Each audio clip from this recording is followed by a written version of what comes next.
Right then, hello, good evening, welcome to Friday Night Live. No Mickey today, so you've got to put on me hosting. I'm Omar. Joining me today, I've got Stephen. Hello, mate. How are you? Hello, Omar. Hello, Frankie. Nice to be doing this. I'm back and we've won a game, so it should be a good one. It's all because you're here, mate, that we won the game, I think, So they knew you was coming on tonight. I don't know. Welcome to your pre-match Swansea show. We're going to obviously talk about Wednesday night. I've also got Frankie with us as well. Hello, mate. How are you?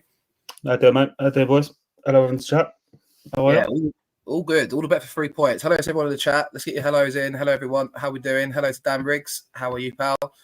Hello, Peter. How are you? Hope you're good. Hello, B Lion. Evening to you, mate.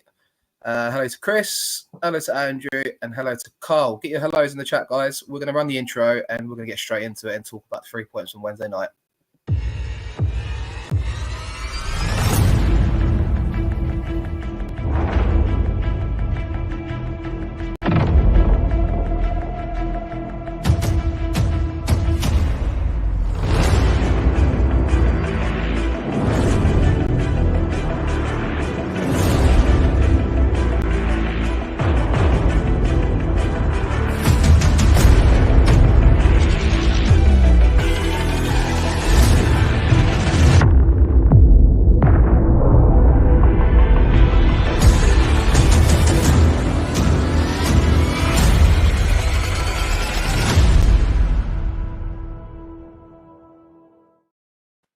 There you have it. I should say we should be live on TikTok tonight, but I think we're having issues because I've got an alert on my screen. So, yeah, I mean, if you're from the modern world and you're on TikTok, do say hello. But I don't think we're quite live there. But we don't need TikTok anyway. You've got us free. We're on YouTube and we're also, of course, on Facebook. If you're new around here, be sure to like, subscribe, and interact in the comments. We're going to obviously talk through Wednesday's game. We'll get a few more hellos in the chat. Oi, I guess is Mickey in the comments. Hello to Lions Raw. Hello to MFC Blaze. Frank the Statman is here. B Lion. Hello, Daily Mill. Hope you're well. Hello to Richards. And then Jay's put a little comment here. Guy that can't join you, must have passed on his leftover goal because I'm dying. Absolutely well needed 3 points. Something to build on. Let's go and get a positive result tomorrow. Jay, to be honest, I just said to the boys before we went live, I'm a bit gutted you're not here too, mate, because I'd love to have carried on our conversation on WhatsApp throughout the week. So, yeah. Anyway, let's go to you, Frankie, first. We got 3 points on Wednesday, mate. A 1-0 win. Goal from the star boy, Roman SA, in the 13th or 12th, 13th minute against Plymouth Argyle, who obviously haven't won away all season. I don't think they've even got a point, if I'm not mistaken. But we've done the job. Probably could have won by more. And, I mean, what else do you need, right? Yeah, I thought we were good value for it, to be honest. I thought 1-0 actually flattered them, despite what Wayne Rooney might have thought around them should have deserved a penalty and all that nonsense. Thought we played pretty well. Good goal. Should have got another as a minimum. And the table then after look a lot healthier after them 5 points in a week, didn't it? So no, largely positive. It weren't a perfect performance. I think I saw a tweet from Stephen in a week and hit now in the head really. It weren't a perfect performance, but 3 points were important.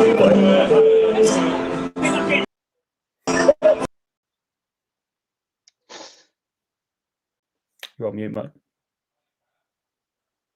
You're on mute, Omar. I've done a Mickey there. Jesus, I know, make it worse. But yeah, Mickey's trying to sort the TikTok problems out, I believe. But there you go. Let him try and do what he wants to do.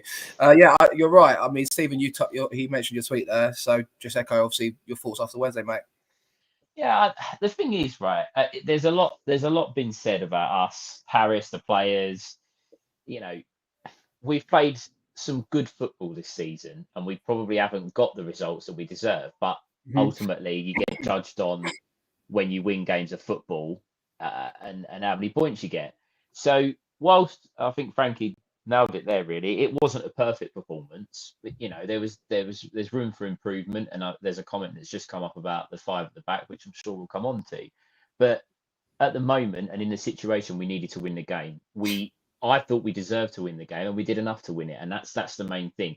You don't have to always be happy with the style of football. Sometimes when you need a win, previous managers found a way to find a win, and that's what we managed to do on Wednesday. And to be honest with you, you touched on Romain SA, I'm sure we'll come on to him later, but I'm pretty sure that he's going to be the topic of conversation on many a podcast and perhaps further on up the footballing chain. Yeah, so let's get your consensus in the chat. We'll be sure to get up and react to what you guys think. I think you guys have nailed it on the heads. I've put a tweet out during the week as well. We've conceded 6 goals in 9 games. In most games, barring West Brom, you could say, where we went there to do a job and get a point after the Cardiff defeat. I think we've been in games. We've competed. We've had chances. We had one clear off the line at Cardiff. We've knocked on doors and we've not had a game, I feel, where we've had nothing. And I get the negativity in a sense because of the league table, but it's still so early in the season. I spoke to people pre-game on Wednesday. I spoke to people before the game as well, Saturday just before that as well. And I think everyone's kind of saying, yeah, but look at where we are on the table. Performances is one thing. But, I think when you look at it, the facts, we're scoring more than we're conceding. We're competing in games. We've got bright players in the side that can make a difference. I think an interesting take here from Peter that I was going to touch on just now is 39% against Plymouth is woeful. I'd argue Ray Rooney set them up to have possession. It actually dawned on me early doors in the game on Wednesday night. I thought they were having quite a lot of the ball. I don't know what the pair of you thought, but it was a bit. The thing is, though, possession is all well and good, but I felt like they weren't doing much with it. I mean, I don't know what you think, Frankie, because you see them have the ball, look after it, trying to prod their way through, but we kept our shape defensively, and obviously they couldn't get through us. It might not be how the modern game, sort of outside of a little part of London, is sort of enjoyed and perceived. But have you ever seen us win a game with more than 50% possession, or even near 50% possession?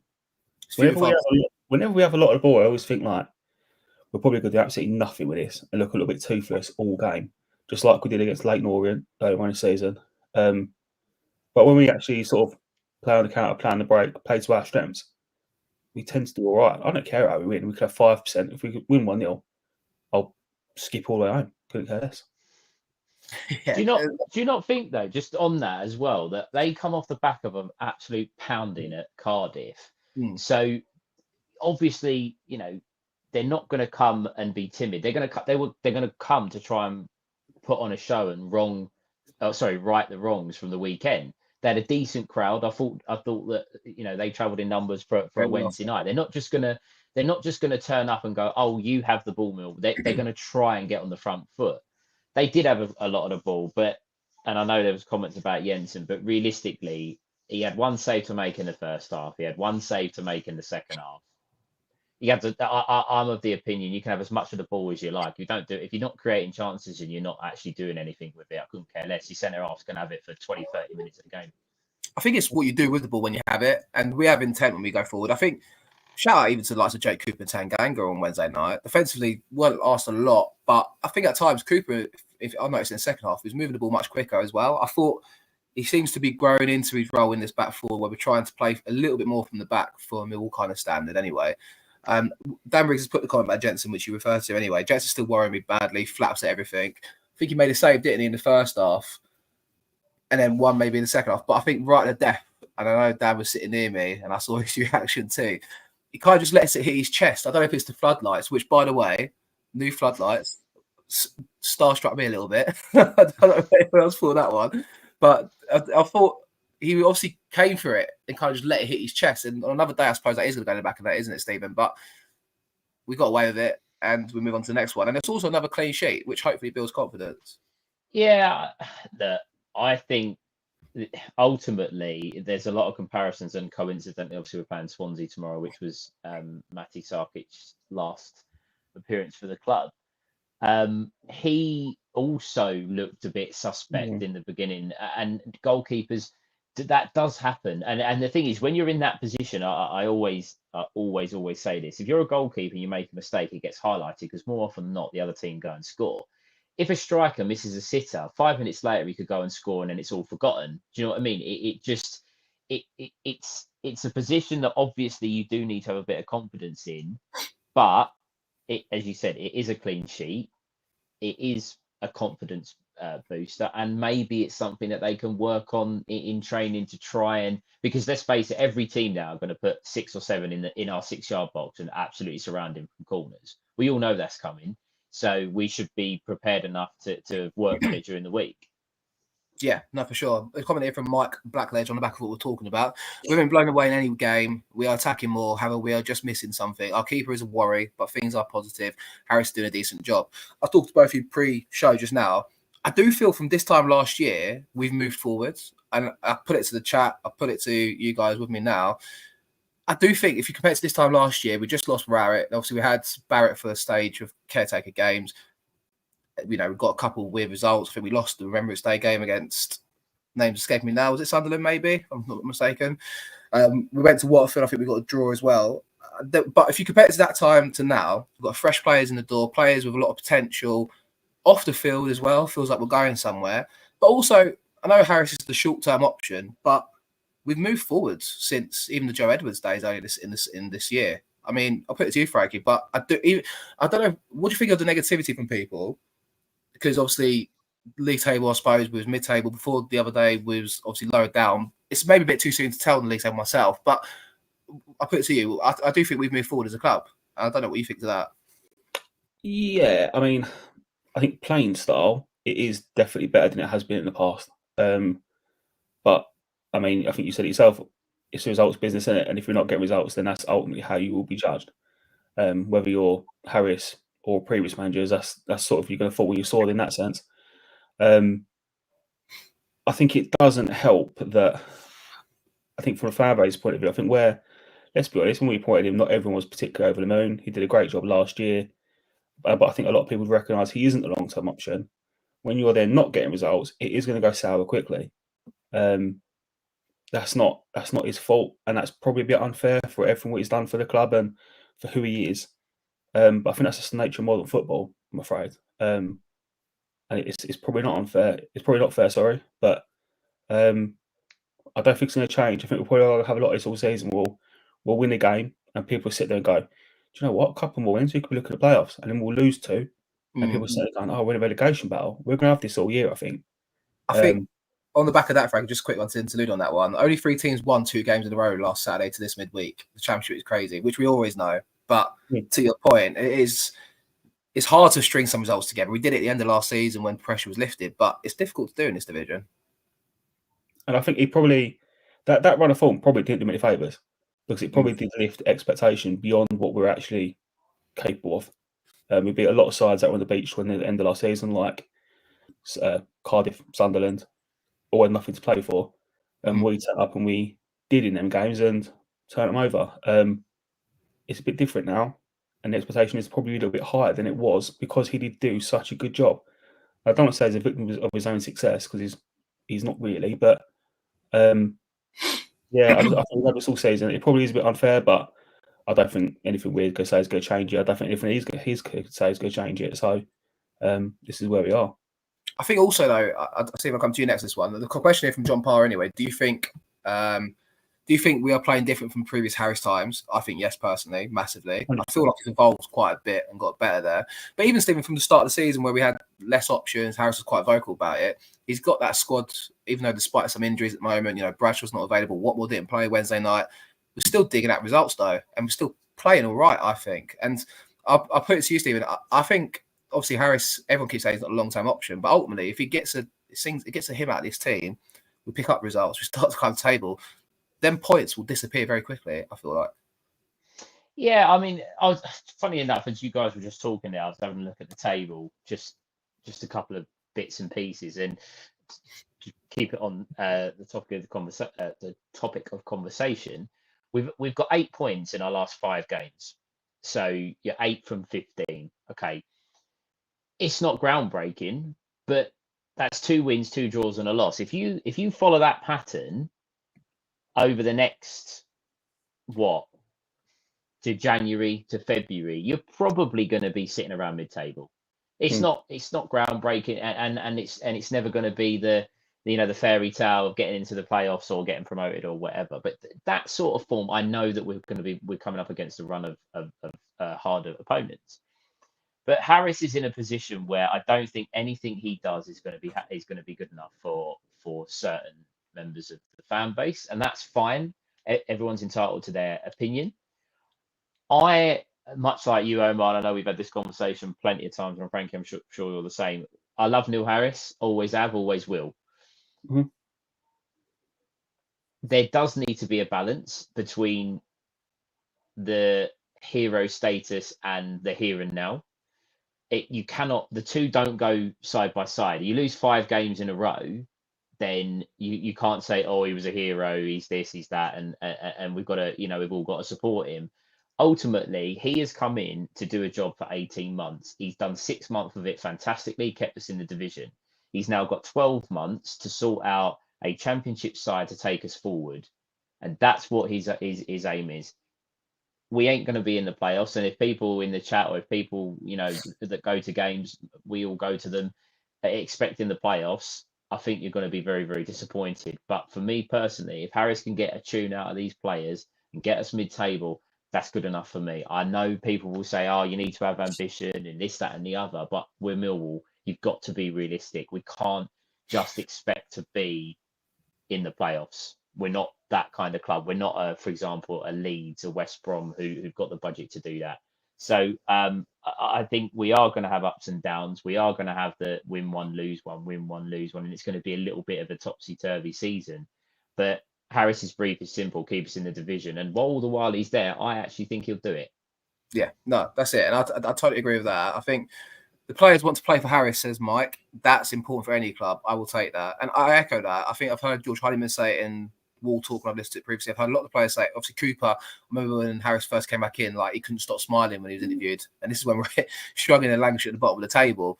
Harris has that effect, doesn't he? He gets players to perform that bit extra, maybe do a bit more for their efforts in a sense, and maybe exceed not necessarily their talent, because he might not unlock the talent potentially, but I'd argue he's doing that with SA potentially, giving him the freedom to play and just let him do what he wants to do. But he gets that work rate, which is the bare minimum, but also that bit of just competitiveness. I think, Frankie, I think Harris is a bit Marmite, and that's clear to see amongst the fan base. But I come back to my point, like, what are we expecting? Like, I think we're 13th place in the table now. It's still too early to look at the table, but I kept saying to everyone before Saturday's game, let's see where we are after the next, when we get to the next international breaks. That's a good chunk of games. And we've got Leeds and Burnley to come at home, which I'm not stupid. I know they're going to be tough games, but there's only one manager I want to be in charge of Millwall when these teams come to the den. So, but what is the expectation, do you think, for Harris and Millwall? Like, how far do we go? I think this is where it's slightly harder for Harris this year than potentially for any other manager before this year. I agree with everything you both said about the league table and winning games, and that's absolutely true.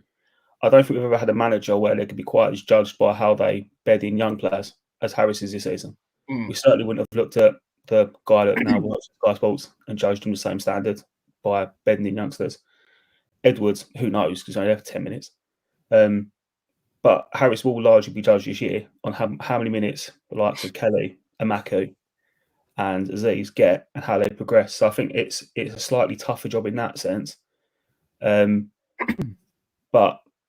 yeah, in terms of what the expectation is, start the season. If someone said to me, oh, you can finish 13th, it's to be quite a boring season, you're not going to be in a relegation battle, I'd have taken that. I know it doesn't sound particularly positive, but from where we were last year and sort of the trajectory the club was on with a lot of negativity, aging squad, if we could start sort of turning things in the right direction and avoiding any real battles and headaches in the bottom of the table, that's good enough for a year. I mean, next year, if we do that and we're same place next year, maybe need to reassess. But I think as Stephen said, if we finish around mid-table and sort of current trajectory, that's fine for me. I think that should be fine for the club as well. I agree. Let's talk about the young players then, because obviously Aziz featured the other night. Kelly's getting a couple more minutes. He played 20 on Wednesday, a bit more further forward, I think, kind of, as SA went down with cramp. Aziz also went down with cramp. The pair of them kind of obviously working their nuts off, doing what Neil Harris winger needs to do, and that is defend as well as attack. I think that's probably the impact of them two coming off on Wednesday night. Hopefully they're both fit for tomorrow anyway. I'm not seeing anything just yet, but I feel like they will be. A comment here from, I think it was actually Jay earlier on. Thought Aziz put his best show in too. It was a gritty win, well needed. Harris seems to get us wins when we play gritty over being expansive. I'd argue we was more expansive on Wednesday than we have been for a little while. But okay, Jay, we'll do a show one day and we'll talk about this in a bit more length, mate.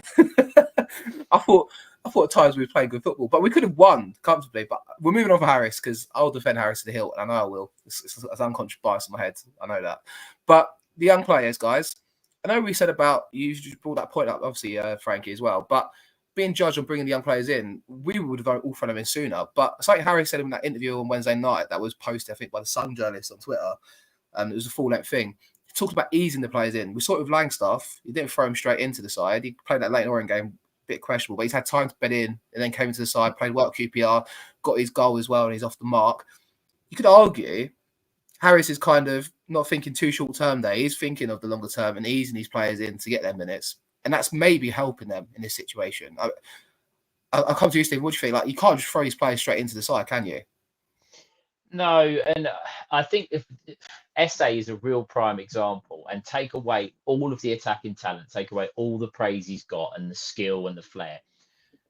The reason why Remain SA is being a success in a Neil Harris football team is because he's gone away and listened to him, because back end of last season, Harris knew that SA didn't have the fight, perhaps, and the defensive work, the work rate, the side of the game that basically you don't really want your attacking players to do, but Harris does want them to do.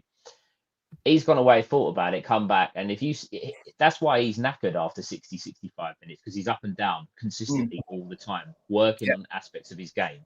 So he's taken it on board. And Maku, clearly there's an issue, which we don't know, but there's clearly something going wrong. Maybe he isn't taking it on board. But you can't just expect the likes of Kelly. I'd add Massey into there as well. Aziz, who I have given a lot of grief to. I do think he had a quite a good game, personally. How did he not score in the second half? No, I know that did. I think I like to, but yeah. That I give him a lot of grief on social media, and people were at me saying, "Go on, say he had a good game." He did play well, but the miss just completely drags him back down, because I just don't know how he didn't score. But the young players, and Frankie, what you said was really interesting. That Harris's judgment won't just be on where we finish; it will be how well he keeps us prepared, and the way that he gets us prepared for moving forward is how much game time the young players are going to get. And unfortunately, there is a case of that he's in the midfield that Kelly perhaps could get a little bit more game time, but I don't think you can just completely abandon some of the senior players and just go, right, we're going to shove all the youngsters in and we're going to be all good to go, because it doesn't work. It won't work at any level of football. The only time it probably did was at Man United in the 90s, and that's a bit of a rarity in it. So yeah. No, I'm with you. But I do think there's arguments, like in this scenario, say for example, Harris is not throwing these players in just yet. It is up to the players to prove him wrong when the opportunity comes to them. I'd argue Maku done himself no favours at all in the Preston game. With 3-0 up, and he does that. Or was it even 3-1 when they got him back? Then he done it, right? Well, either way, you get your opportunity, and that's how you return the opportunity, and that's never going to work in your favour, especially when the manager's come out and criticised you in a previous game. So he's got himself to blame. But the likes of Kelly, he's slowly coming into the side a bit more. He's obviously bringing out Denor and Saville in a couple of games here or there as well. He's giving him the opportunity. He's obviously liking what he sees, because if he didn't like it, he wouldn't throw him on at all, like he did with Maku. Maku's sitting on the bench Wednesday night. He's brought on midfielders instead, which I know was one of the comments saying gone to back five at the end. But in fairness, they went a bit gung-ho, Plymouth, and I didn't mind it at the end, because they had Andre Gray out front. They had all these kind of players kind of conjugating the up front position. So he kind of had to go to a back five, I felt like. And I wasn't against that whatsoever. We'll talk obviously about the star boy as well. I mean, just on Aziz anyway, I thought he had a good game. Hopefully he plays again tomorrow and goes on from there. But a few comments earlier on about SA. Dan Riggs, enjoy SA while we can. He'll soon be gone. SA is getting better and better, but he has to stop the showboat, says Carl Bracey. I think if anything, I don't know what you guys think, but that's part of the price of playing SA. I feel like you don't want to nullify that. Do you agree, guys?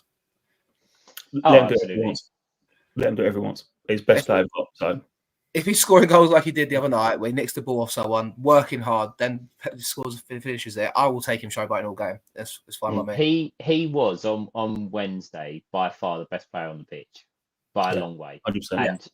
And you know, okay, there's a time and a place, so I don't want him doing maybe like roulettes and step overs on the edge of our box. Keep that, which I don't think he does, to be fair. But if he's up the other end of the pitch or he's in the opposition half, let him do what he wants.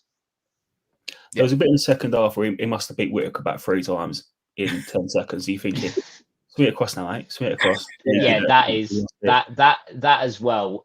The bloke who sits next to me, he's been sitting next to me for years, went absolutely mental about it. It's like once you've beat him, just put the ball across. We had the big lads up from the back. That okay is a little bit frustrating, but don't take away the flair, because that's what makes him who he is. That's why we love him, and that's why he's as good as he is. Yeah, no, I 100% agree. I think you just kind of got to let him do it. I will ask the questions to the chat because it's going to go up every week if you keep scoring. But what is the price tag we're putting on SA's heads at the moment? Yeah, he keeps scoring for fun. I think one of the comments just here has come in.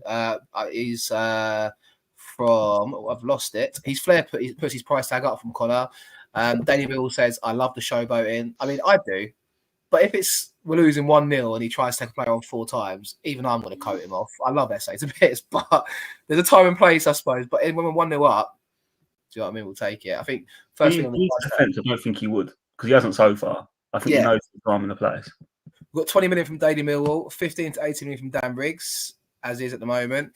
I think 20 plus. We talked about it in our chat the other day. Like if he carries this form on, which means he's played every game. He's featured in every game so far. I think it's 5 goals in all competitions, or 4 goals in all competitions in 13. He'd finish the season, if we played every game, approximately about 15 goals. A 19-year-old scoring 15 goals, Stephen, in the Championship. That is big money. Big money.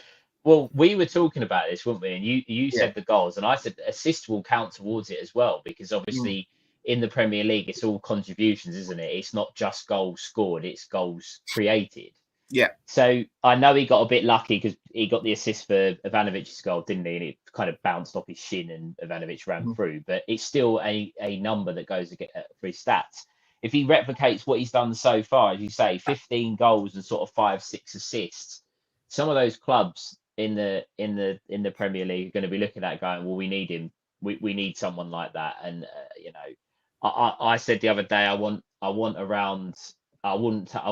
anything less than the 18 million that Dan Riggs was sort of quoting,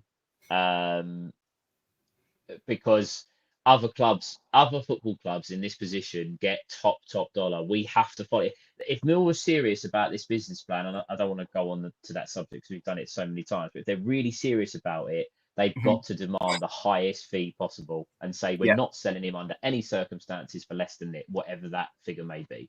Yeah, come on, guys. Keep your comments coming in. I'll get them up in a second. But Frankie, just before I ask you, obviously we spoke about it in the chat the other day, and I said the exact same thing I said earlier. 4 in 13. If you finish the season with 15 plus goals, he carried on. I'd want 20 plus million at 19 years of age. Ryan Sessegnon went to Spurs from Fulham for 25 million in 2019, age 19. Again, Fulham, I suppose, bit more infrastructure, bigger club in a sense. You could argue, a bit more of a stand-in, maybe can hold that one. Semenyo left Bournemouth 2 years ago for £11 million, aged 22. Bit more comparable, I felt. King Lewis Potter went to Brentford for 18 million from Hull in 2022. And of course, let's not forget Barry Eze, who left QPR in 2020 and went to Crystal Palace for 18 million. Now, it fluctuates, it changes all the time. But what do you reckon, Frankie? I mean, if he finishes, like I said, with them sort of figures we're talking about and hoping he gets to, God forbid, touch wood, nothing happens to him and he carries out and has that kind of season. What's your price tag for him, mate? Funny enough, I'm just looking at a couple now that have gone in recent times. You look at people like Nathan Teller went for 20 million. Yeah, even Jared Bowie went from Hull to West Ham for a decent fee as well, didn't he? Yeah, and I think what makes this one so hard to really put a number on it is if you look at someone like Adam Walton went for 21 million, centre midfielder, because he's English. And you getting someone like Archie Gray went for 40, again because he's English. Because they'll go to a side, particularly if a side looking at Europa League sort of level or Conference League, that's important for registration reasons. So it bumps the value up massively. At the start of the season, I said 20. Every passing game, I'm chucking 5 million on that. So you should, mate. Keep it going. If it's 100 million in the season, we'll take it. But by the end of the season, we'll be swapping him for Mbappe at Real Madrid by that. I'd rather mate. Yeah. Can Mbappe do it at the Den? I don't know. Well, not in a Harris side. Harris won't like him. He won't be doing any tracking back, would he? Fishman's TV says 20 million plus. Andrew Roberts says no Millwall, £2.50 would be great for the board. We've got a new board, Andrew, so let's try and be positive. Connor says what I would want for him would be 20 to 30 million. Archway went to Spuds for 40 and he wasn't all that, just started every game. Different position, I liked Archie Gray, but yeah, 40 million is crazy money, I felt like at the time as well. I love the way showboating is natural to him, 15 million minimum from B Lion. Rich Gardner says we need to keep him at least the season. I think he will go for 18 mil plus. He will go for. That's the question. If he carries on this form this side of the window, could he maybe go in January? I don't think so. He's just signed a new contract, guys. No. But we all agree. Yeah, okay. Unless a stupid offer comes in January, like that blows all these figures out of the water, I don't think they'd sell him. Yeah, no, I'm with you on that one. SA must go for 20. Must be worth 20 to 30 million from Carl. Jed Wallace used to showboat and flicks around our box when he was with us. SA hasn't yet. That is true. I mean, I can't really picture too many Jed Wallace flicks. I'm totally honest. He just likes. I compared him to Cristiano Ronaldo quite a lot. He used to have that kind of Ronaldo stance on the free kick and try and like carry the ball and go on amazing runs, but. I never really. Sorry, can we get that clipped that you compared Jed Wallace to Cristiano Ronaldo? No, rephrase that. He used to think he was Ronaldo. How he used to play sometimes, right? Especially when he first came to us. He used to be like that. I felt like Andrew Roberts says sell for 20 million. Most exciting player I've seen at Millwall in 70 odd years from Kenneth Clark. Great comment, thank you, mate. Brentford got 30 million for Watkins and Ben Rama, right? Yeah, Ben Rama. Full say it's an iPhone correction. Yeah. Who else we got? We've got 8 million from Stephen Bevan. Alex S asked how much did Palace pay for Elise? I actually Googled it ahead of your question there. It was a release clause he had for 8.37 million. And that was in 2021. Should we be critical and ask, does his contract have a release clause, guys? Should we throw that out there? He's got a new contract just this summer. He's probably got a savvy agent. Does he have a release clause in there? As far as I'm aware, it doesn't. But how do we know? Yeah. Yeah, like maybe Tanganga has a release clause. These agents are savvy these days, right? Let's have it right. Tanganga's more likely to have a release clause for me than what SA is, because he's interviewed the other day when he said he still feels like he's got something to prove, and I reckon he probably does. He's probably got that. He needs that one season of playing regular football to really then start not demanding the move or thinking he's going to go on to bigger and better things. Tanganga clearly, well, in my opinion, didn't really want to sign here first choice. Let's be honest. He wanted a Premier League move, so he's probably thinking, look, if I can just play well for 6 months or a year, get that in the contract. What would you say a release clause would be for someone like him? 15. For Tanganga? Do you reckon? Wow. It should be more, but I think that's what he would have asked for. I reckon not even that. There you go. It's a hard question to answer, right? I think Tanganga. Go on, Stephen. I don't know if it'd be that high. I agree it should be, but why would a player agree to especially from a club like us, knowing how we've operated in the past? I don't know. He didn't get many offers, did he? At the end of the day, mate. So no, but the thing is though, that was off the back of he played that game, that first game he played at QPR. He come on for 5 minutes and didn't look like he knew how to run because he'd not played football for God knows how long. If he stays fit and gets a run of games, then clubs are I think he'll start getting the offers then. But I agree that the fee should probably be higher than that. That if we're going on the English tax again, it still fits into that bracket. But I don't know. I think with him, it might be a little bit lower than what we think. Just back to SA, sorry. Just looking at João Pedro, went for 34 million to Brighton. He scored 11 goals and got 4 assists in his last season in the Championship, and he was 21. He also did it in the Premier League for a bit, though, didn't he, João Pedro? Nah, he was. He played a few games with Watford. No, yeah, I'm sorry they were right a couple times. He turned up in the Premier League. He had a little run about, just same as Maku does for us now, but he didn't really do much. So, I mean, on that logic and being English and younger, if SA can get around 11 and 5, call it 20 or call it 15 all in, you'd be looking at 30 million. Yeah, but Watford are probably a bit more savvy than we are. Yeah, but there is still the English tax, though, isn't there? It's still the English tax. At this rate, he's going for 60 million quid, SA, isn't it? Let's be honest. Let's be honest, right? let's be honest. If Millwall sold it, I'm not saying I'd be happy with this, but if Millwall sold him for anywhere around 15 million plus, the fact that the academy produced a player of that value, the club would be absolutely delighted with that. No doubt about it. We all know he's probably worth more, and they would probably get and want more. But if you get around that figure, then the academy's done its job. It's done the first part of its job.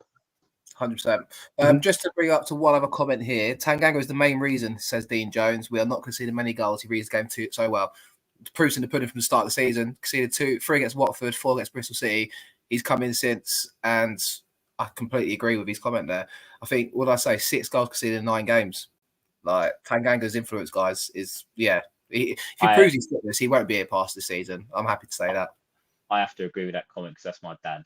Yeah, so, but no, it's true. It's true. We all said, didn't we? Tanganga was missing 3 games at the start of the season, and we all panicked that what we were going to do before he come back. Yeah. He's come back in. There you go. I actually thought as well, criminally undervalued on Wednesday because I thought he was excellent. He also provided the ball over the top to Aziz when Aziz had that chance. It was a defense splitting ball. Aziz runs onto it. Still can't get over Aziz not scoring it. I actually had a bet my mates. I bet he scores because he was criticising him as well. I liked Aziz. I'd give him a 6 out of 10 for Wednesday night. But before that, no. But like before that, it would have been 4s and 5s and 3s when he's played because But he grew into the game. First half, he lost the ball a couple of times. He tracked back and won it back. I'll give him that. Second half, he grew into it. I'll probably give the second half a 7, but overall, I'll probably say 6 out of 10. 6 for me is the mean. If you do a 6, you've done nothing wrong. That's my opinion. So you think he had no impact on the game whatsoever, basically? So after 60 minutes of football, he missed the opportunity. He should have scored that goal. And then also, he should have. Should have scored it. So 6 is fair. No. I love doing ratings because it's always contentious. But yeah, just on Tanganga anyway. 10 million from Stephen Bevan. 10 million for Tango would be reasonable, says Connor. Didn't Spurs agree 10 million with a club for Tango a few years back? I think it was 12 million, if I'm not mistaken. If he does well for us this season, keeps mid-table, he should still command 10 million at the end of next season. Totally agree. Who would have thought last season we had a chance of getting Tanganga, as Mick would say, to come to the club permanently? Yeah, it's true. But I think we have to give Joe Edwards credit for that. He attracted Tanganga, didn't he? Let's be honest. Obviously, he worked with him previously, I think, at England setups and stuff in years gone by.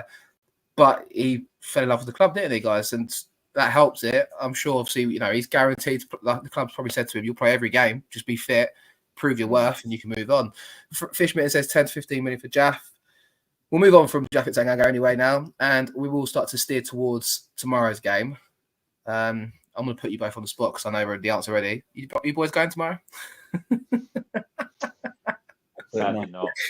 Who's going tomorrow anyway in the chat, guys? I'm driving down tomorrow, 8:30. I'm leaving the house, getting down there. I want to just steer the topic on to anyway.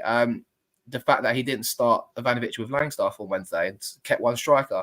I'll get your thoughts in a second, guys. But Beeline said at the start of the show, I'm not happy playing one striker and dropping Langstaff against second worst defence in the league. Harris, Andrew Roberts said, Harris said he can't play Langstaff and Ivanovic up front because if one gets injured, we're screwed. So why not play one of those with up top with Amaku? Harris telling Porkies is the question from him there. And then Alex Stedman went on to say later in the show, would love to see Maka and the big BFS, big fucking Serbian, up front together. What do you reckon, boys? Stephen, come to you first. Was you surprised firstly on Wednesday that he dropped one for the other? No. Mm-hmm. I thought as soon as Ivanovic scored and the article come out from News at Den the day after saying that he's pushing for a start, it was always going to happen, I think. The two up front is really interesting because I would love it. I'd love to see Langstaff and Ivanovic up top together. I think it would be a really good dynamic and they'd work together. I get the point about them being the only 2 strikers, and if one of them got injured playing in the 2, you haven't got a replacement, and Harris will see it as that's a plan B, having one of them on the bench. And maybe when Coburn's fit or Bradshaw, you might see maybe a 2 more often in game. I do think, though, that much like previous managers, Harris is very, very stubborn in his approach, and he wants to play with his one up front and he wants to play with his George Honeyman. I was going to as say, the- I'll try not to mention George Honeyman in this segment, but it's going to come up. God. He wants to play George Honeyman in the 10, and that's the end of it, and we won't hear anything else. Stephen, And, in his interview that I mentioned earlier, the Wednesday night that was released on Twitter, the 6-minute interview, he went on to say he doesn't get the goals, but George Honeyman's movement for that goal, it's no surprise he was involved in the link-up for the goal. I love Honeyman anyway, and I know you like Honeyman too, but obviously the 10 is a bit questionable. But he praised him. He said his movement is key to that goal. What do you think? I think that George Honeyman is one of the luckiest footballers in the world because Do you really? Oh, yeah, I do because on work rate, if footballers were judged on work rate, he'd be the best player in the world. He was still going in 95th minute on Wednesday night. Yeah, no, I agree. I agree 100%. We love Jimmy Abdou for that effort. But Jimmy Abdou wasn't in the number 10. Maybe we should have played him there. We might have been in the Premier League. Who knows? No. I'll tell you what, on that subject, someone put a video together. It's on YouTube of Jimmy Abdou's goals for us. And if anyone watched that, you'd think he was the best attacking midfielder in the world. Yeah. He's unreal. Anyway, moving back to Honeyman. I just don't see it. I don't see why the fascination. I understand the work rate side of things, but I just feel that if you're gonna play someone in the 10, you cannot be saying he doesn't score goals, but that to me is the wrong thing to say, because you're automatically saying I've got someone in one of the most key attacking positions in world football, but he ain't gonna get us a goal. But to my point that I mentioned on the show probably about a month ago now, Stephen, I argue SA's outlet is probably because the likes of Honeyman are next to him. Of course. If we had, it's hypothetically, if we had a front four and then obviously three behind, SA, Amaku, Watmore, and then pick your choice of who plays up front, would SA have the same impact on games he's having? I think it's a funny question, by the way. I'm not trying to even. I do see where you're coming from, but what I would say is that when the ball goes to George Honeyman in and around the box, or the ball goes to Romain Esse in and around the box, who gets you off of your seat? I always feel when Esse's on the ball, something's going to happen. When Honeyman's on the ball, you're almost thinking, please find the right pass. He did on Wednesday, and I'll give him credit. And as I say, on work rate and the whole what it takes to play for Millwall, that never say die attitude, you cannot fault the guy. I just don't like having a number 10 that's essentially in the team because of his defensive work rather than his offensive work. I get you. I'm with you. I think play him in midfield. Play him in midfield, a centre midfield. But maybe the argument is because you've got Denoy and Saville in there, you need a mobile 10. You need someone to do the hard yards because, bless them, Saville and Denoy, they do get box to box. They do kind of get side to side and mop up things where they can, especially Saville. We know that. Maybe the argument is if you had a Kelly next to a Denoy, maybe you'd probably have a bit more of attack in number 10. Could maybe cover the ground a bit better. I don't know. It's a good question. I think the counter argument to it is obviously, would we have them opportunities if Honey was in the side? Would SA have the ball in further forward positions?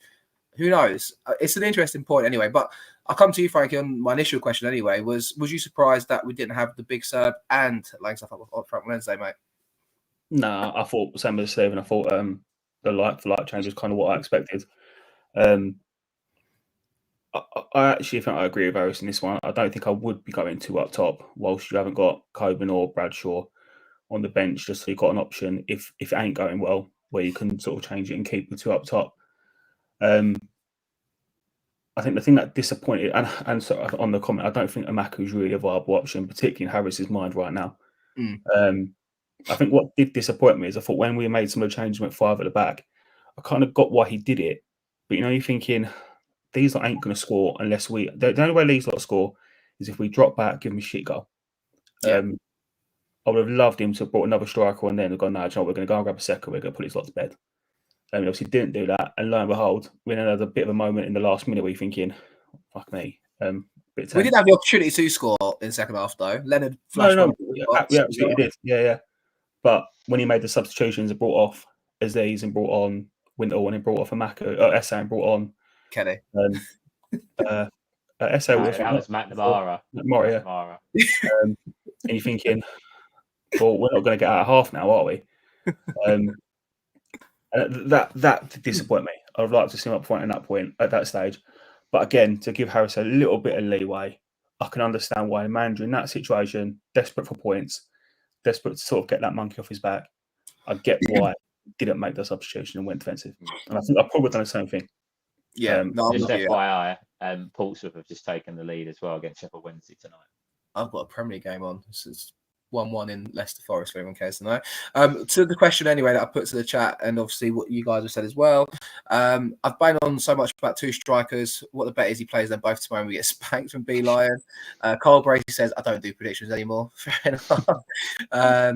What else we got here? Anyone else comment on the two strikers? I personally thought he might have gone for it, purely because it was Plymouth. Part of me thought he might have ended up playing maybe, especially with Watmore's omission from the side, sorry.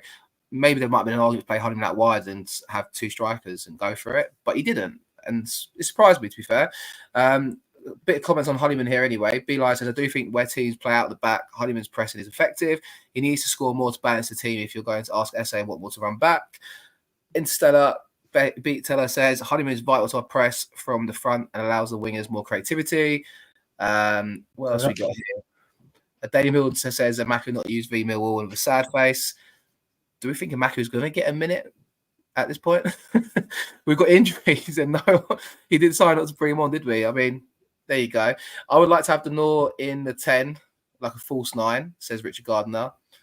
I'm not going to talk about Denor today. I like Denor, but we know what I think about him. I think he's all right. When Amaka got sent off against Preston, I think I said in the pod the week after that, we won't see him again under Harris. And I'm sticking by that. You won't see him put a Millwall shirt under Harris. He'll go on loan in January.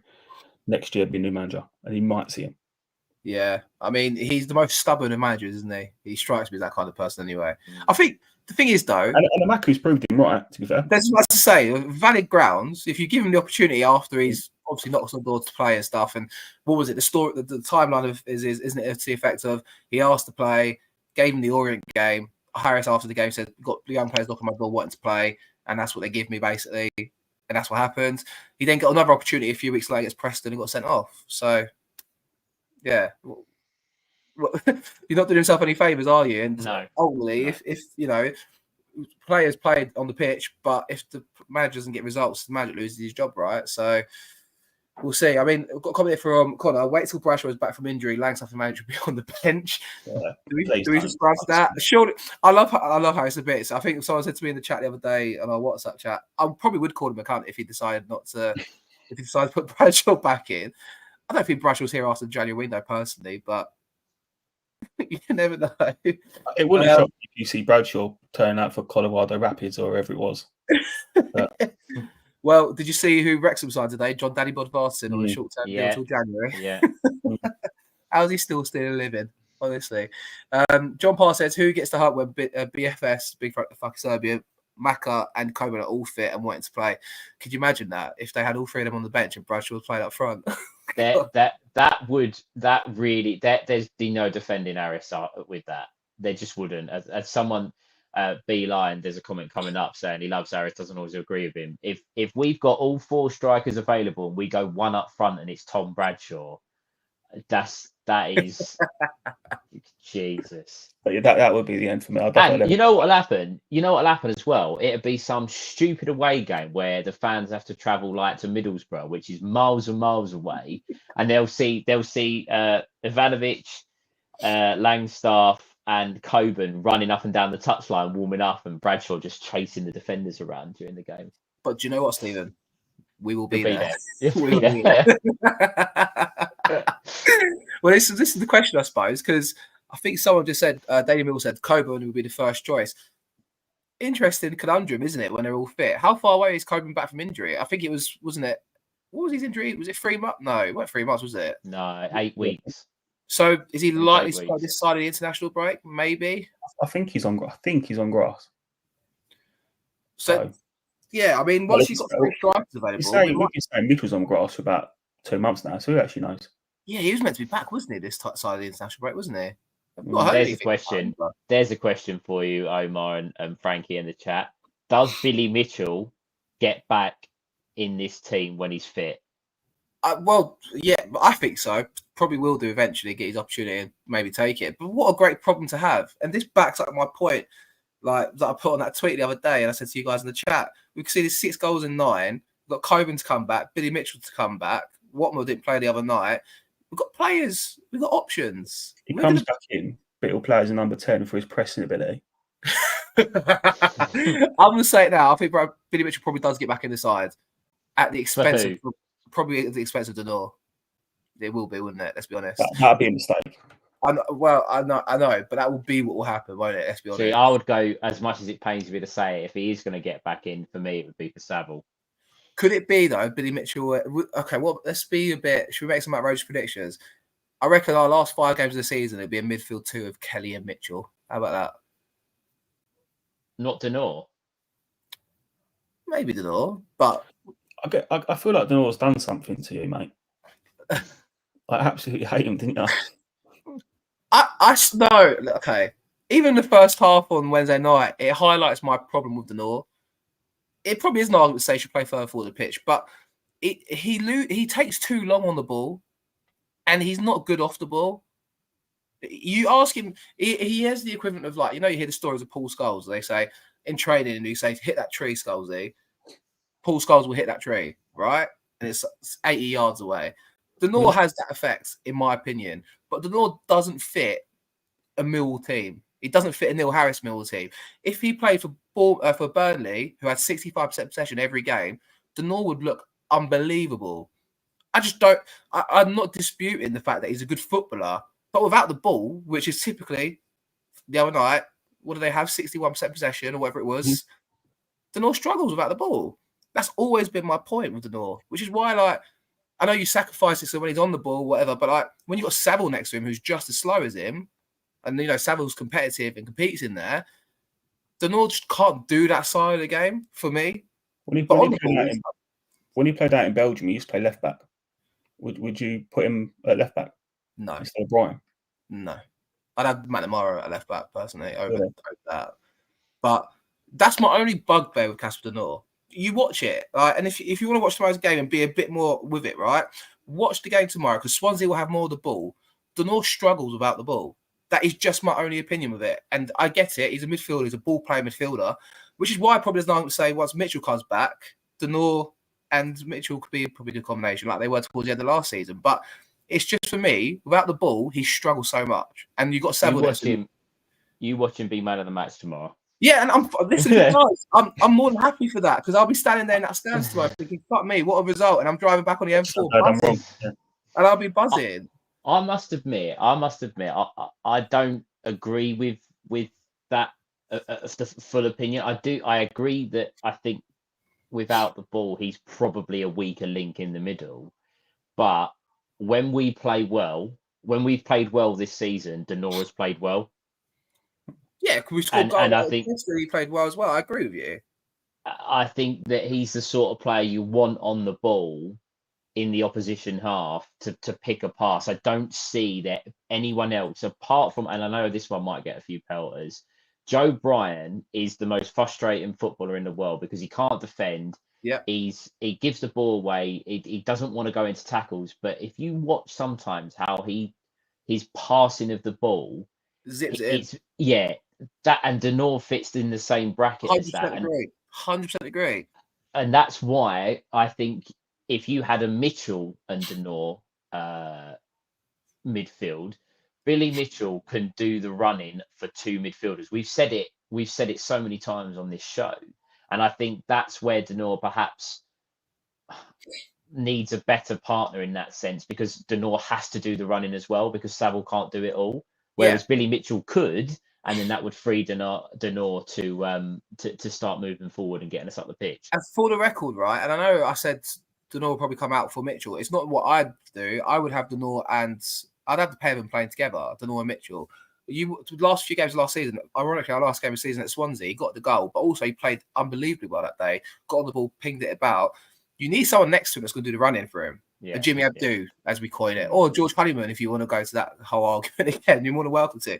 But I think just at the moment, that's the only bugbear I have throughout the whole side, to be honest. Like the midfield too just gets so like overran. If you've got players in there that are able to take the ball and charge past them, that's why Saville's got so many bookings this season as well, I think, so far. He's got, 3-4 bookings so far this season, Saville. I just think we're missing Billy Mitchell in that midfield for his energy up and down the pitch and the ability to get across and get to a player. I think if you stick the Nor next to him, I won't have as much of a problem with it. I won't. But my only bugbear of the Nor is the fact that he doesn't, without the ball, especially next to Saville, doesn't do enough for me. And we're normally side without the ball. It's probably what you want though in a squad, though, isn't it? Really, in a way. Oh, mate, this is what I'm saying. Yeah. You've got a centre mid that can knock it about. You've got a centre mid that reads the game. You've got a centre mid that's full of legs. You've got Honeyman do whatever Honeyman does. And then you've got like Kelly and Wintle as well. You think that actually there's quite nice options in there for any type of fixture. Harry should be able to make changes and get it right. The fact that half of them are injured don't help, but then also we're 30th place and half of them are injured, so everyone's getting on his back. We've very clear 6 and 9. Get off the manager's back, everyone. I'm telling you, get off his back. Leave Harris alone.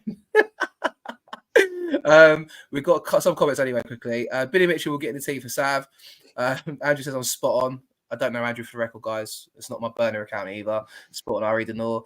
Dan says the Nor clearly refused to sign a picture for Homer. I don't stand outside the ground, get signatures like you do, mate, and stand there from 9 o'clock in the morning. Yeah, when we played well, the Nor has been pulling the strings, says Beeline. I agree.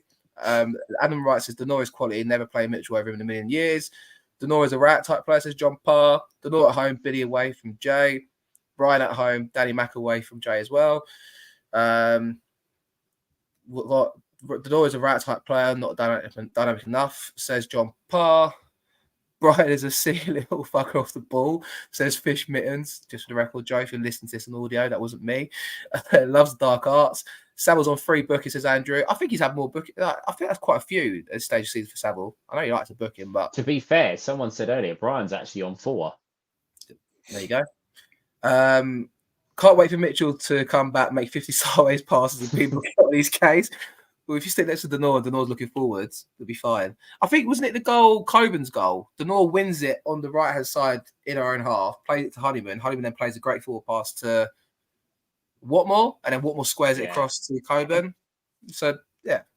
Listen, I see the Nor's value for what it's worth. I know it doesn't seem like I do, but I really do see his value. But that's with the ball. Without it, it's just so frustrating for me. Beeline says the Nor is like Eiffel for me. He's rather the best player on the pitch, or he's so bad, not worth him playing, not even worth him playing, or he's so bad it's not even worth him playing. Right. We can have all these player options, but will Harris will take when we play Saturday, Wednesday, or will you be stubborn and keep playing to Saville Nor? Time will tell.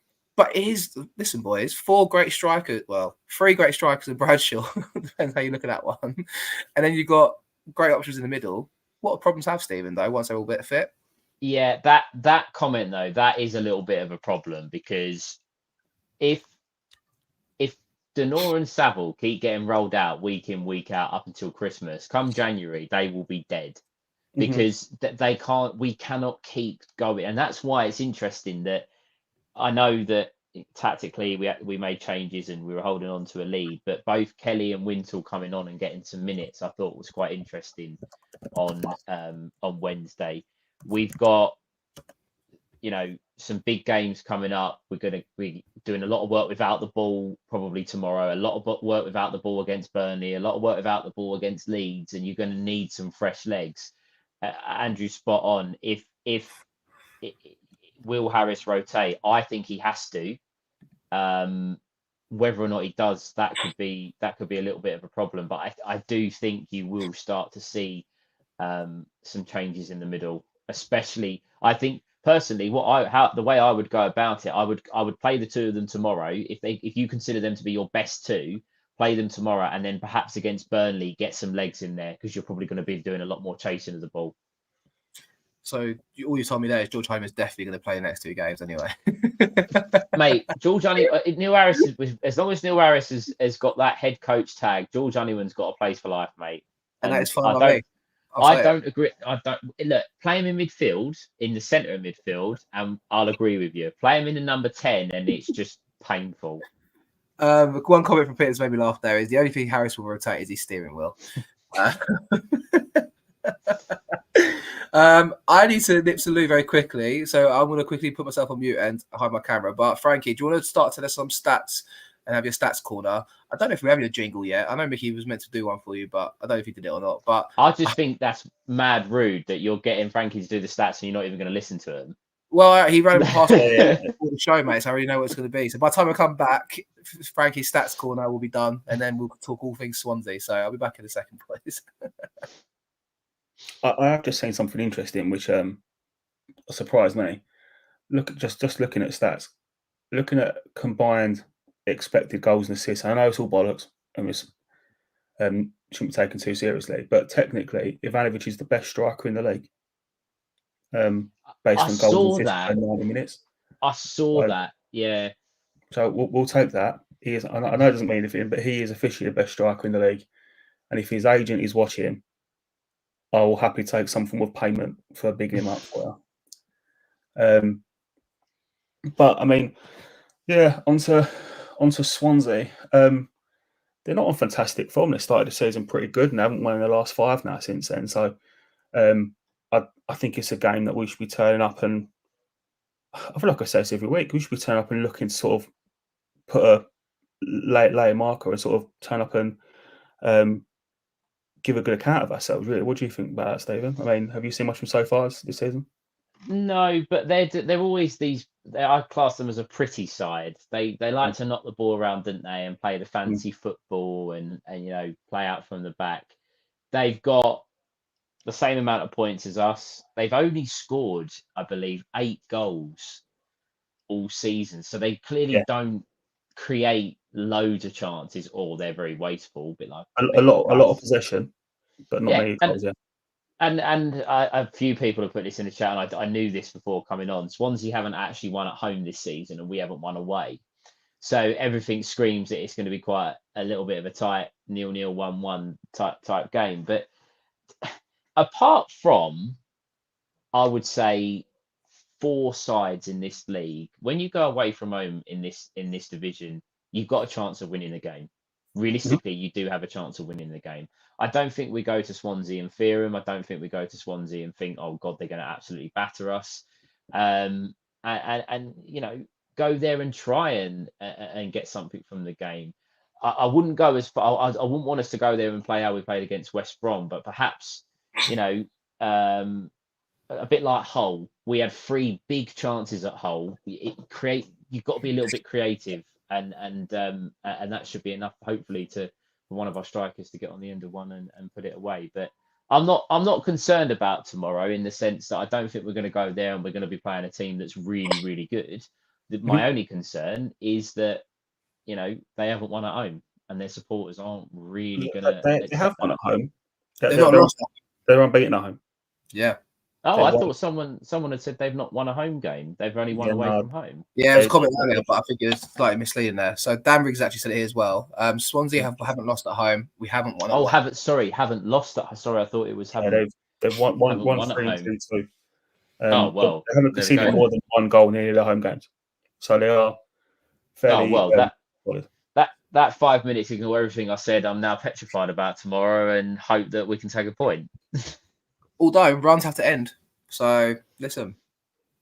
If this was Millwall and we were sitting there saying we hadn't lost at home and we were come up against side that hadn't won away, we'd all be sitting there saying, "Oh well, 1-0 Swansea, wouldn't we?" Exactly. So I mean, on that, I mean, yeah, so they're pretty good at home. We haven't won away yet, but they haven't won in any of their last 5, haven't scored in any of their last 4 league games. So I think that backs up what we said earlier, Stephen, about they don't score many. They're pretty stingy at the back, but I think there's something we can get at there. And if we can go out, sort of put a sort of marker in the ground, get a goal early, I think we'll come over a result. I'm quietly confident about tomorrow. We'll say prediction just for a minute. What about team lineup?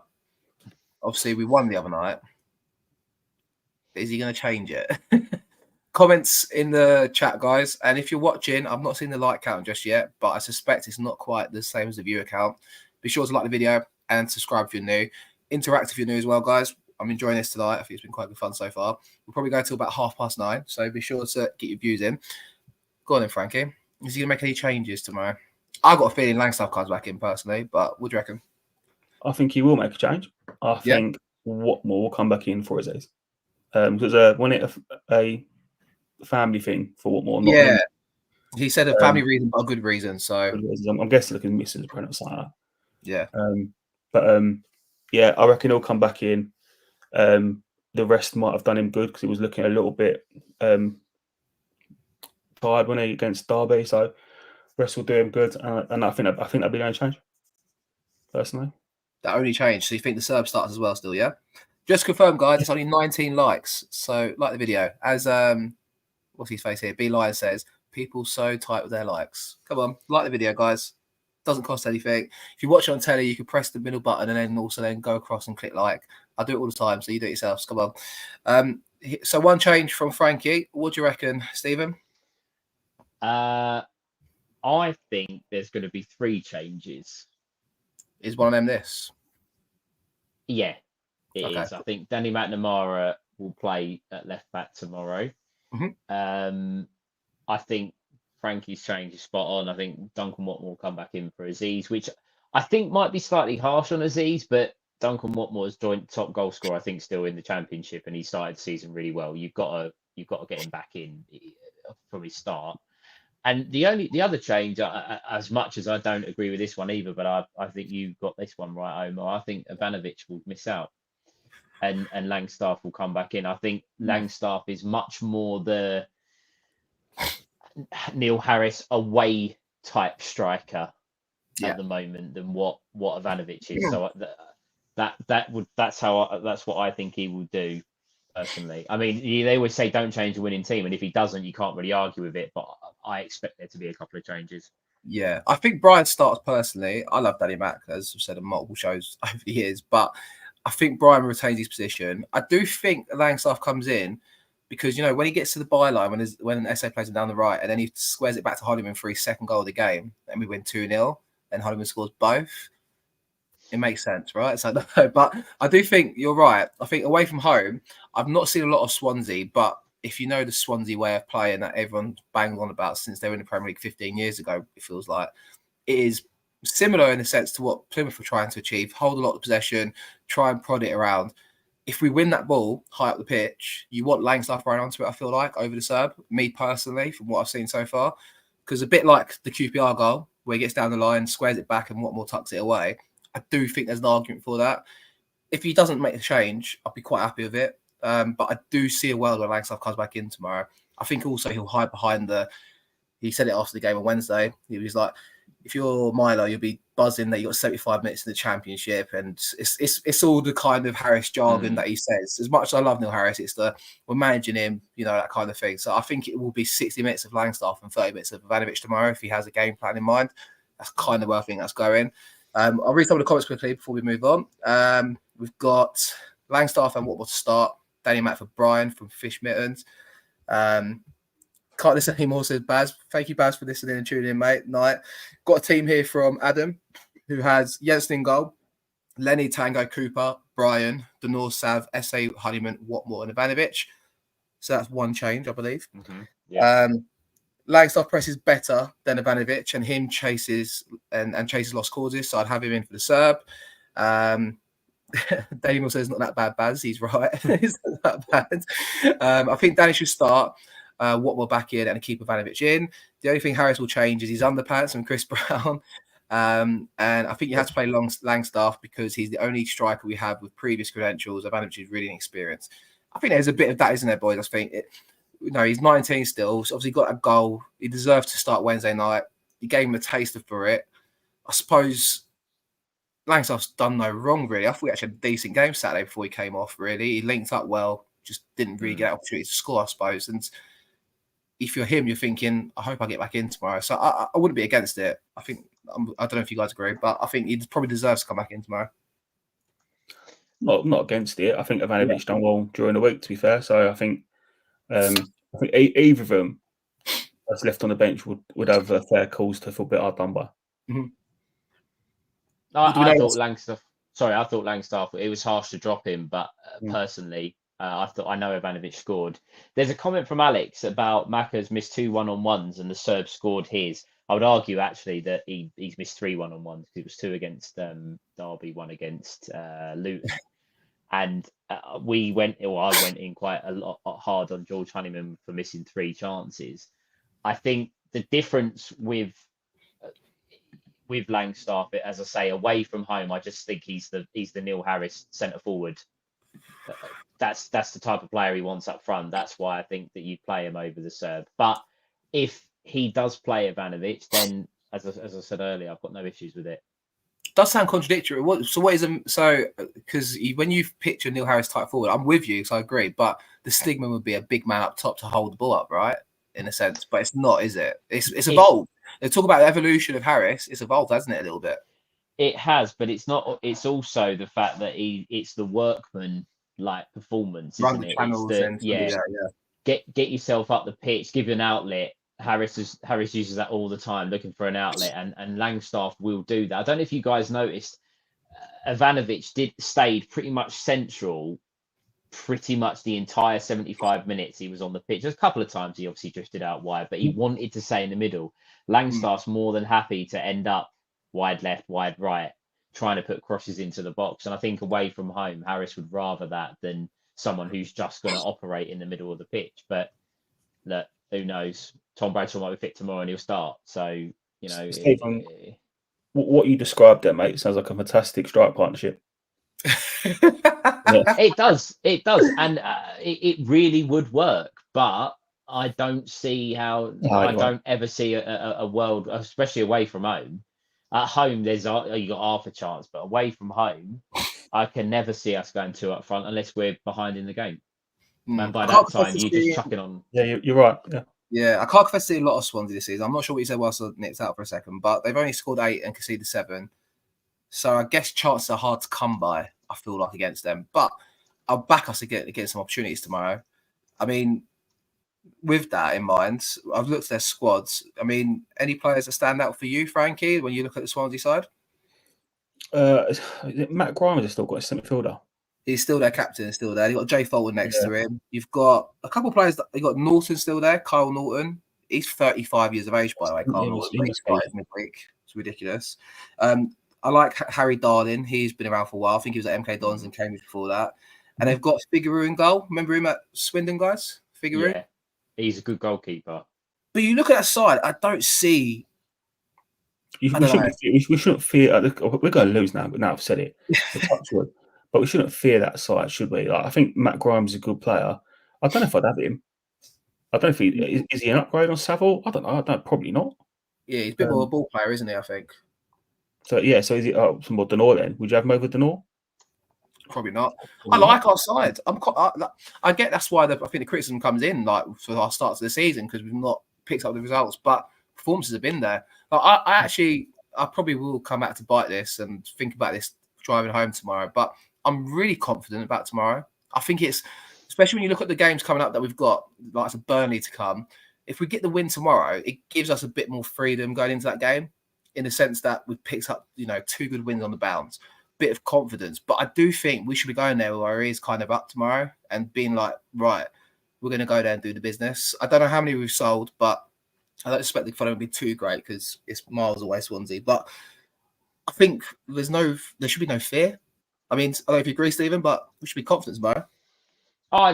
What you pretty much said, what I said when you was away from the screen, that there's only 4 teams in this division, I would say, maybe 5, that when you go away from home, you're thinking, oh, Christ, it's going to be tough today.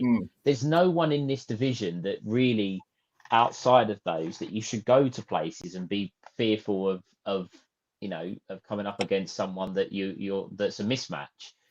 We all know the Championship's a topsy-turvy league. Anyone can beat anyone. Sheffield Wednesday have just scored, by the way, against Portsmouth, so that's now level. I'm not. The only thing that worries me about tomorrow is that it's the start of a really tough run of fixtures. Yeah. And you don't want to go into, I know it's 2 home games, but you don't want to go into Burnley, Leeds, and Stoke away on the back of a defeat. And that's the only thing that concerns me, because if it doesn't go well, we're back under the pressure we were on Wednesday night. But rather than Plymouth turning up with Obafemi up front, or as the options, you'll come in with Burnley up front with some real good players at this level. Although their goal scorer from the other night can't play, I don't believe. No, because he's on loan from us. Yeah. But yeah, I just, that's the only thing that concerns me about tomorrow. Would Harris be satisfied with 5 points in a week? He probably would, as of right now. Would you be satisfied with 5 points a week? If you win your home games and draw your ways, not when you look at who you played, you can't be. I don't think I'd be happy. Well, no, I'd rather us have 5 points in a week than 4 and lose tomorrow. It's about 0 as well. Let's be honest. But I think that we probably should have beat Derby, and I think that is a little bit of a black mark. But on the flip side to that, if you go to Swansea and win, and then you've got your 7, it doesn't matter how you get them. If you get your 7 points in a week, it's a cracking week. So there's 2 sides to look at it. If we lose tomorrow, you know, for an absolute fact, we'll get 4 points against Leeds and Burnley. Because that's it. Yeah, I actually, that's what I mean. Like, that's why I back to my whole point. Like, we'll talk about, obviously, when we preview it next week, but there's no other man I want in that dugout to lead the real team out when it's like, remember it's Sunday and we've got a big side coming and you've got Leeds to follow in the midweek. Like, there's no other manager you want than Neil Harris in the dugout. Let's be honest, right? Come on, like, try and put the argument up to that one, and anyone in the chat, like, it's true. Like, Neil Harris will get them players up for it. And for tomorrow, you're right. I actually am really confident about tomorrow. I'll take a point when I'll give my predictions, but I do think we win it, and I think comfortably. I think we win 2-0 tomorrow. So let's move on to that, because we're coming towards the close stage of the show. I've given you my prediction. I think we win 2-0 tomorrow. I joke saying Holman gets 2. He doesn't get 2 tomorrow, but he gets 1. And I'm going to give the other to Romain Esse, getting 2 in a week. So I think we win 2-0 tomorrow. So chat, if you're listening and you're watching, get your comments in. What do you think the score's going to be and who's going to score them? I'm going 2-0, Honeyman 1 and Esse 1. Stephen? 2-1 Millwall, Duncan Watmore and Japhet Tanganga. On centre half, obviously, I guess from the corner, right? I like it. Cooper had a couple free headers the other night. Can we do a piece on set pieces at the end when we go now for the prediction? Go now if you want, because we'll get some comments in. So, firstly, I want Omar you to answer this question directly. Can you tell me why George Honeyman's on our set pieces, please? I don't know. I really don't know. But I want to do one thing just to comment on this one. Whatever score prediction almost says, do the opposite from Chris Brown. I said 3-1 against Preston, and I predicted all 3 goal scorers. So if anyone ever beats that, Chris, feel free to at me. But listen, no one's going to bet that prediction this season. 3-1, and I gave all 3 goal scorers. So just want to put that one out there. Anyway, why is Honeyman taking them corners? Why is Joe Bryan not on free kicks as well? You know, like when they're 25 yards out, where you can whip it, get pace on it. Joe Bryan scored, was it 2 goals in the playoff final during lockdown for Fulham? Was it 2 against Bristol? Yeah, he did. Yeah, Brentford, wasn't it? Yeah. He scored 2 free kicks. Why is Joe Bryan not taking free kicks? Honestly, it almost feels like they take turns. You had a go, didn't score. All right, that's my turn. Like proper playground stuff. It's like it is. And also Saville. I love Saville, but he just does the same. Then floaty. I know. Stands up to the back post, But we've got other options to aim for in the box. You're right. You say Tanganga. I don't think we've hit Tanganga once on the corner this season. It's always Cooper every time. That in itself is the biggest problem. We have the same set piece takers take them every single week. So when George Saville wanders over to take the corner, the opposition know, right, well, this is going to be floated to the back post. Yeah. And Honeyman tries that sort of whipped. He tries to whip it. It's a bit harder, isn't it? But it's still, it's flat towards the first man. So if they just put someone on the near post, then that's it. It's cleared. So you know what's coming. And it's always Jake Cooper. for once, can we just like the other day, Ryan Leonard come up from the back. He switched with Brian. I'm thinking, right, here we go. And he's you could see He got wanted the across ball. the front post, didn't he, as well, right? And he got the Yeah, header. yeah. And he unfortunately, obviously, wasn't on target. But lo and behold, we aim at someone else and they win the header. Like, stop doing the same things. Like, everybody in world football can see that George Honeyman's going to try and pick out Jake Cooper. Listen, It's so frustrating. It when we really sell is. SA for 25 million next summer, we can afford a set piece coach, and hopefully we'll get someone in, because God knows it's probably Adam Barrett on the set pieces. If Adam Barrett is our set piece coach, right, that has got to be the worst appointment in world football. It really has. Here's the mission, guys, in the chat is everyone as well. Sorry, Frankie. Whoever can get into the club and find out who's our set piece coach at the moment, it's probably Barrett. Let's be honest. Go on, Frankie. A couple of shows back, I said we need a set piece coach. If I don't want to quote you directly, Omar, but I'm sure you said something along the lines of utter woke nonsense. I don't know. That does sound like Omar. I don't remember the conversation. Two things. I don't remember the conversation. Go back about 5 hours of footage and find that. I don't remember the conversation, but secondly, it is probably something I would say. But I'm now starting to warm the idea of it because it's the buzzword of football at the moment. It's like the tiki-taka. Set piece coach is now the thing. You know, whenever they score goals and they zoom in on the bench and then like the bloody set piece coach is buzzing. Arsenal are bad for it. Yeah, I know what you mean. Do you know what I want on our free kicks in and around the box? Do you know who I want on them? Ryan Leonard, and I just want him to run in and smash it as hard as he can, because it can't be no worse. It can't be no worse, can it? Than just like there was a free kick. I think it was against Derby, and I think it was George Honeyman, and the keeper literally just stood there like this in the middle of the goal, and it's so frustrating because you had gone from Fleming where there was an expectation. Jed gave us a little bit of an expectation that you might create something, but we get a free kick on the edge of the box. Like Romain Esse gets booted every single week, and you think, right, here we go. And then you look who's taking it, and you think, oh, nah, we've finished. It's true. Sorry, mate. Oh, yeah. The corners do me in, and yeah. I think when we had this conversation about a set piece coach before, it's not about it being like some complicated, you run here, you do this, but and pass it 5 times. None of that. Just a little bit of movement in the box to let your best header of the ball head the ball, and a consistent delivery. That's all it is. It ain't rocket science. But to complement this Millwall side and Harris in charge, right? Frankie, to complement this Millwall side and Harris in charge, we've not scored from a corner this season, I don't think. Maybe one, maybe. We're scoring goals, though. We're scoring in open play. So if you add the set pieces to it, I think. Oh yeah, we're up there. But we scored one. It was against Sheffield Wednesday. It was actually the worst corner I've ever seen. What Sheffield Wednesday? Oh yeah, it was. Yeah, it was. That's about 6 times in the 6-yard box. Yeah. So the one we have scored, we shouldn't. Yeah. And also, can we please, for the love of God, I love him to bits, but can we sack off the long throw as well? Like. Honestly, I think it works. That I don't mind it. No, I tolerate it more than the corners. I tolerate more than the corners. We scored from one long throw and one corner. Yeah, I tolerate the long throw one. City, I think, from memory. Yeah, I tolerate the long throw one somewhat. I'm with you. It's not great, but I tolerate a bit more. I'll get some score predictions from the chat, and then I'm gonna come to you, Frankie, for your score predictions. Let me just read some of these out anyway. So get some more comments in of what your score's going to be, guys.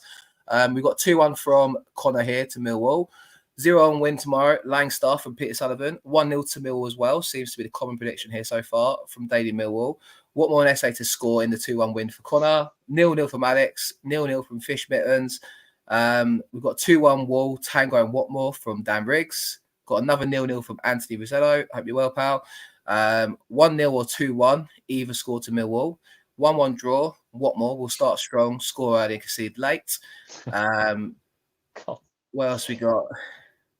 There's not many other predictions. Get some more in, guys, please. Everyone's talking about Adam Barrett taking the set pieces now, doing set piece coaching.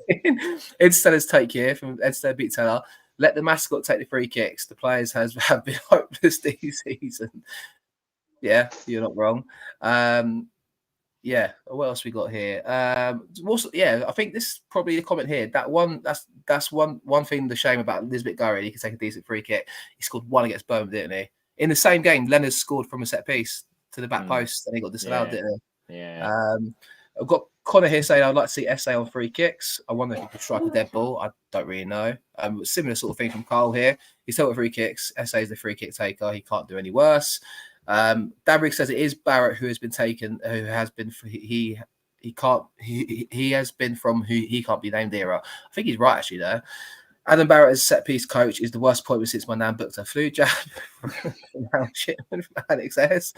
Barrett in charge of set pieces is as effective as an ashtray on a motorbike from Andrew Roberts. What else we got? We've got 2-1 Wall here from Chris Brown, 2 late own goals from Swans. That'd be nice. That day, I mentioned to the guys, I was at that game. If I'm an omen, I've not seen us lose at Swansea. I think, Stephen, you said you've been 4 or 5 times, right? Yeah, don't say that you've never seen us lose. I've never seen us lose at Swansea. I've been twice. I went the 2-2 game with the 2 own goals at the end. I was happy to leave at 85 minutes because I drove, and I was like to the boys, let's go. My mate said, no, let's stay. And then we saw 2 own goals. We had Tyler Bury, the likes of Tyler Bury, Benicophobia on the pitch at the time. And then also last season we won 1-0. So I'm positive. I'm actually confident tomorrow. It's a good hunting ground for me when I go to watch Millwall away games. 3-3 from John London, 2-1 Wall, Coops and Ivanovic from Adam White.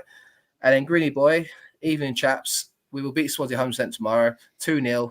Ivanovic and SA with the goals. And yeah, as Peter says, the North scored there last year. All right, then, Frankie, we're coming to you to wrap up. What's your prediction for the game tomorrow, mate? First thing, any chance of us getting Adam Barrett on the podcast? Go up and smoke in it after that little segment there. But I'm going to go to chat. I think they're right. I think 1-0, and I think Langstaff. A lot of positivity. I think Langstaff can't mention Nick Agar. I think there's a lot of positivity in the chat as well. I think everyone's quite confident tomorrow. You know what that means normally for a Millwall side, don't you? But yeah, 2-0 loss. But there is a lot of positivity. To play football. Yeah, there's. I think it's good positivity for once, though. I feel confident. I don't know. I think it's an opportunity now. You've got the win from midweek. You're 6 goals in 9 games. Harris will be drumming this into the players. We're hard to beat. Let's go out there and get the performance and get the result. I'm confident. I'm confident. I'm confident in our ability, and confident that they're not a team that we should fear.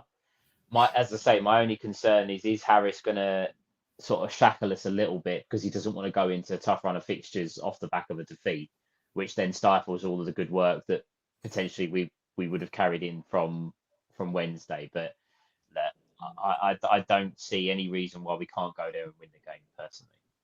Yeah, no, I'm with you. We're starting to wrap up anyway, guys. So as always, thank you guys for watching and tuning in. Any last minute comments, be sure to get them in.